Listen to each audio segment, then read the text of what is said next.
There is so much confusion in the world today, all around the world, because when people walk into a pharmacy or a health store, they're confronted with an array of hundreds and hundreds and hundreds of different products.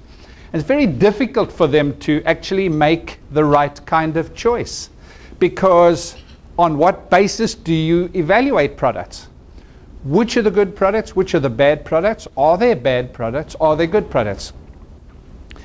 The whole subject of supplementation is an important one in today's world, because we believe in integrative medicine, and we think that there is no one modality that has all the answers, and so we all contribute something to the health profile. And if we can work together and we can use the strengths of each one of the modalities, then we have the opportunity of coming up with some kind of very good answer. We think that food supplementation in our modern world is inevitable. And in a sense, that's sad. We have a nutritionist dietitian here today, and she will understand what I mean when I say this. Idealistically, we should get all the nutrients we need from the food we eat. And I'm sure we all agree with that. The only problem is that in our modern world, it's an impossibility, because our food choices are poor, the soil is being depleted, food processing is devitalizing and demineralizing our food, and generally we are ending up with deficiencies in the basic biochemical baseline products that provide optimal health. Now, examples of that, of course, would be vitamin C, critically important nutrient, magnesium, involved in 300 different enzymatic reactions in the body. At least 75% of the adult population in America are deficient in magnesium and demonstrate clinical sequelae to that in terms of depression, insomnia, muscular difficulties in terms of cramping and other problems. And so we can go on and think about all the baseline biochemical nutrients that are critical for proper functioning in our world, and we're just not getting enough. Of course, the profile of the nation is demonstrating as well that we have a whole lot of pathologies that are associated with nutritional insufficiency. So probably tonight's subject is an important one for all of us to grasp and to put our hands around and to say, what are the implications of this in my practice, and what are the implications for health in our nation? So I want to talk about this question. Are all nutrients the same? That is the subject that I want to talk about tonight. And I've been in this world of nutrition for 40 years, and I've seen a number of different progressive steps, and it's always interesting to see progressive steps. They are quite far between each other, though, before we see anything really new emerging that's exciting and that captures our attention and we say, my word, that's interesting. And some of the steps that we've seen along the way are the introduction of chelates. And chelates were a nice step forward for us because they attached certain amino acids to minerals and made them more bioavailable in the body. So that was a good area of progress for us.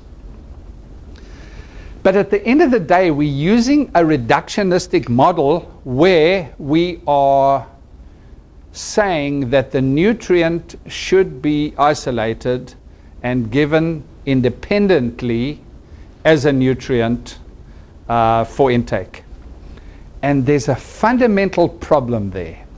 The fundamental problem is that we as human beings were designed to process food, not process chemicals. Chemicals we introduce as medicines.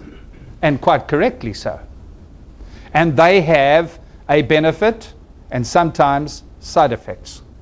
So let me just take you on this journey, and I'm going to go very, very quickly so that we can just understand some of the principles involved in this question. Are all nutrients the same? So the first thing that I want to point out to you, Kev, thank you, is that micronutrients in therapy are not something that we should resist, because they are non-invasive, they have minimal side effects, and they are multifunctional. We have always thought of them in the past as being part of preventive medicine, but in fact, we can use them most successfully in interventions in different kinds of pathologies. Kev? We start at the top with the best, which is nice, natural, wholesome food. We all agree that that's the best. Now go to the bottom and start with a synthetic isolated supplement. It does provide help. If you're deficient in a nutrient and you take a chemical isolate, it provides a certain amount of benefit. If you take a synthetic isolated supplement and you add some foods to it, you get a slightly better result. If you use amino acid chelates, it's something better as well. If you use FoodMatrix nutrients, you are as close as you possibly can get to food. Now for me, this has been, in my 40 years, the most interesting and important progress that has been made. And that is, how can we attach nutrients to the food matrix and give that to a person so that we have maximal absorption and bioavailability? Okay? So this is a new generation technology, which is a quantum leap ahead of where we have been. These nutrients are chemically bonded to the complete food matrix. So let's go to a chemical isolate. Let's take vitamin C. We take vitamin C, which is the nutrient, and we embed it in the food matrix. We bond it to the food matrix. It's not a mixture, it's a bonding. So that food matrix consists of all the elements of food with the exception of two. It does not have fiber and it does not have water.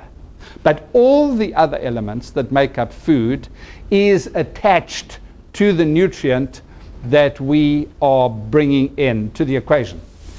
Proteins also, as a secondary element now, and this is very, very interesting and exciting, act as special carriers that take the nutrient to the destinations in the body where we want them. Okay? So, food matrix nutrients are a proprietary technology that took many years to develop, and there is only one manufacturing plant in the whole world where these special nutrients are made, and that's in New Jersey. So we take those nutrients to all parts of the world and use them very effectively. Okay, Kev? Now, here's my thesis, my proposition. And my proposition to you is that vitamins and minerals are not all the same. So let me develop that, Kev.